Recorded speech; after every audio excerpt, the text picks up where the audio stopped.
Welcome to the deep dive. Today, we're really diving into some fascinating research. Yeah, this one's interesting. We've got excerpts from a study called Learning to Work and Working to Learn. It's looking at that big jump from medical student to, well, working doctor. Right, but with a specific focus, Yeah, right? exactly.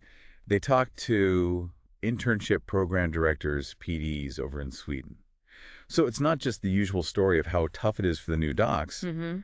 We're getting this, like, bird's eye view from the people who actually oversee the learning during that really intense time. It's a perspective you don't often hear. That's a really good point. So much of the talk around this transition, it focuses on the stress, the difficulties the interns themselves face. Yeah, the burnout stories. Totally. But this study, it uses this approach called phenomenography, Okay. which basically looks at all the different ways people can experience or understand something. So here, it's how these PDs understand that student-to-doctor transition. It gives us a really valuable look from the top down, so to speak. Right. So our mission for you today, the learner, is to look past just the stress narrative. We want to understand, through these PD's eyes, how the system itself sees this whole transformation. And what opportunities for growth might actually be built into it. Yeah, stuff that might not be obvious when you're, right in the thick of it. Yeah. And we've got our expert here to help us really unpack these insights. Glad to be digging into this. What's really interesting is how the study sets things up. It acknowledges, yes, lots of research looks at the tough stuff new doctors face. Right, the stress, the long hours. And how we can maybe better prepare students for it all.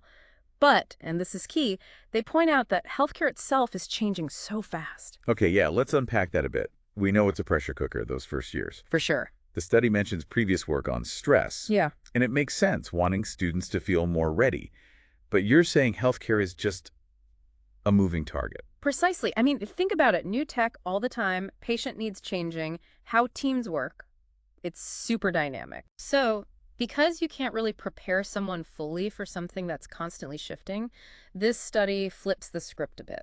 How so? It looks at the transition more as a transformative journey, something that actually fosters learning and growth. They call it a critically intensive learning period. Ah, okay. So not just survival, but actual development. Exactly. It's not just about getting over the hurdles. It's seen as a major period of professional development. That's a much more positive frame, isn't it? It is. And this developmental view, the study suggests, encourages reflection, building skills you can use anywhere, transferable skills. Right. And for the junior doctors, yeah, it can feel like a rite of passage, something really eye-opening that shapes who they become as doctors. It's not just applying what you know, it's learning through doing the work. Which I think really connects with what you, the learner, are probably interested in understanding how professionals actually evolve, beyond just the surface challenges. Exactly. So to get this particular insight, they zoomed in on these Swedish internship program directors. And that's a smart move. In Sweden, they have this specific internship, the Allmäntjänstgöring, or AT. It's that formal bridge between finishing medical school and getting your full license. Okay. And these PDs, they're the ones overseeing that whole program. They're educators, mentors. They really influence how these new doctors develop. So they're really in a position to see the whole process unfold. Absolutely. And the study highlights that we haven't really heard their perspective in much detail before. Which seems like a gap given how involved they are. Totally. They're close to the interns. They shape the educational content. Their view is potentially really insightful. So the study aimed to figure out how these PDs see the internship, specifically from that developmental angle. Like, how does it help doctors grow? Exactly that. They did in-depth interviews with 12 PDs, and from those conversations, they identified 3 sort of distinct ways these directors conceptualize the whole internship experience. Okay, lay them on us. What are these 3 views? Right, so the first one they identified is internship as an education.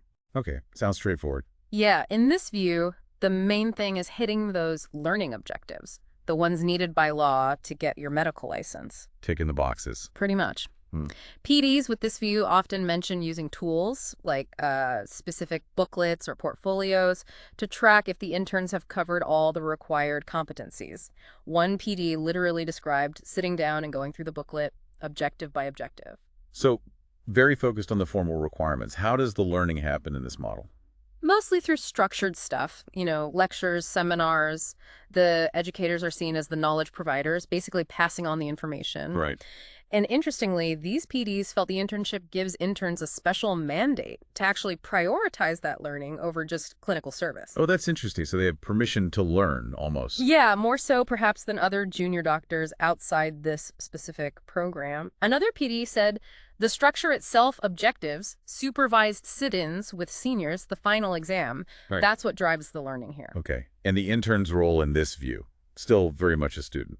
Primarily a learner, yeah. Someone who hasn't got their full license yet. So there's an expectation of limited independent decision-making, less direct patient responsibility. Makes sense.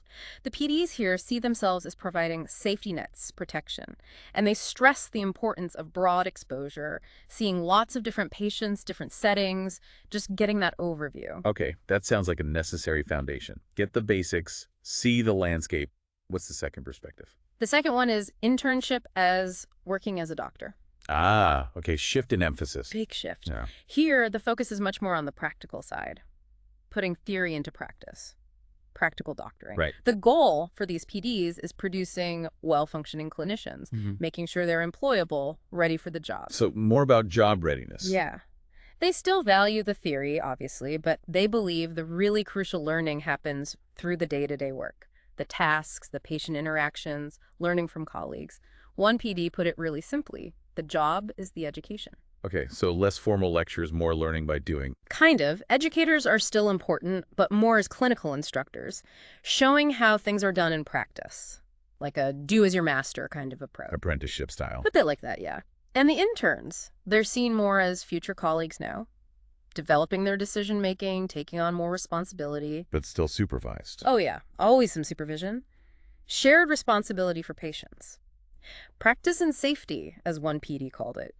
But they're starting to act more independently. We heard an example of an intern initiating minor surgeries, that kind of thing. That's quite a step up. Yeah. What's the PD's role here then, if it's more about the work itself? They see themselves more as motivators, encouraging the interns, push them gently to face challenges, build confidence. A gentle push. Yeah, one PD literally said giving them a gentle push in the back to handle initial emergency calls. Yeah. And they also really valued longer rotations in this model Why that? because it lets interns properly integrate into the team, build relationships, become, a legitimate part of the workplace, not just passing through, get past that initial steep learning curve in a department. Okay, that makes sense. So first view, education, hitting objectives. Second view, working, getting practical skills, job readiness. What's the third one? The third one is the most layered, I guess.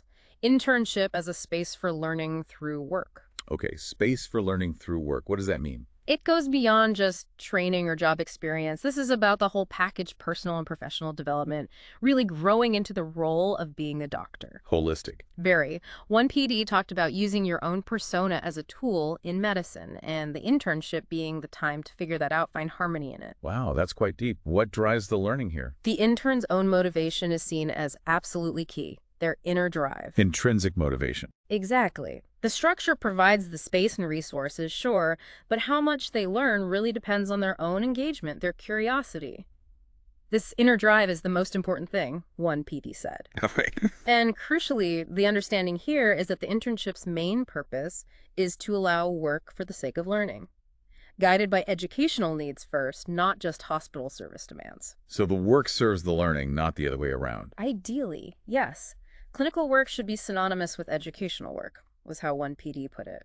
They also recognize the risk, though. Risk? Yeah, the risk that if you don't protect this, interns can end up just doing admin tasks, stuff that isn't really helping them learn and grow as clinicians. Okay, so it requires active management to ensure the work is educationally valuable. What about the educators in this third view? They're seen less as instructors, more as facilitators. It's about dialogue, reflection, guiding the learning process. Mentorship, almost. Yeah, but maybe deeper. One PD described it not just as showing how to order a test, but sitting down and asking, how are you doing? Feeling supported? Are you learning what you need to learn? Checking in on the whole person. Exactly. And patient responsibility. It increases gradually based on competence and, importantly, the intern's ability to judge when they need help. It's more negotiated. They might handle patients independently, but no consultation is readily available.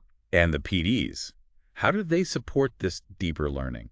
Their role is about empowerment, providing reassurance, being available, but also encouraging independence. Like one PD making sure interns knew they could easily reach out by phone or email. That builds confidence. Creating that safety net again, but maybe a wider one. Sort of, yeah. And they see the internship as guiding interns through the complexities of the profession itself. Piloting the interns was the phrase used. The goal isn't just skilled technicians, it's well-rounded, reflective, adaptable physicians. It really sounds like these three categories build on each other. The study mentions a hierarchy. Yes, exactly. They see them as hierarchically related. Internship as an education is kind of the baseline understanding. Foundational. Right, and internship as a space for learning through work is the most nuanced, most integrated view. Doesn't mean the first two are wrong. Just different levels of understanding the potential. Precisely. It's a continuum. From acquiring knowledge to learning the craft to this really comprehensive learning through the work. This third view sees the intern as a true learning clinician, both learner and clinician at the same time. Okay, so stepping back. What's the big picture here? What does this mean for us and for you, the learner?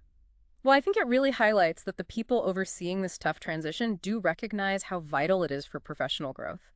They're often advocating for the intern's right to learn, trying to balance that with the hospital's need for service. That mandate for learning seems key. It really does. Having that protected space seems crucial for development during such a demanding time. And, the Swedish context might help here. Central funding, maybe a flatter hierarchy compared to some systems that could support this learning focus. Yeah, the system structure itself matters. Definitely. And these findings, they really line up well with broader ideas about workplace learning, theories that stress guidance, support, and, crucially, giving people real responsibilities are needed for growth. It makes sense. You learn by doing, but with support. Exactly. And seeing this progression from learner to learning clinician that fosters agency, self-belief, it might be interesting for you to think about how this maps onto your own field. Are there similar stages, similar perspectives on how people grow into their professional roles? It definitely makes you think about how experience changes perspective, doesn't it? For both the learner and the supervisor. It does. And I think the takeaway is, while you can't perfectly prepare someone for the unpredictability of, say, clinical work, focusing on creating that supportive environment, one that encourages engagement, reflection, good support systems, that can make the transition much more about growth. Less about just surviving it. Right. That idea of a mandate to learn through work, that feels really powerful. Okay, so let's quickly summarize the key takeaways then.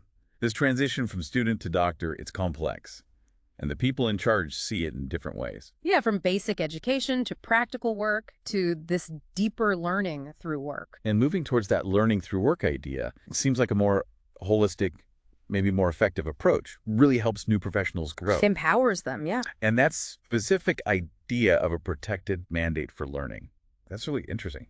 Could apply in lots of fields, right? Anywhere with hands-on training. Absolutely.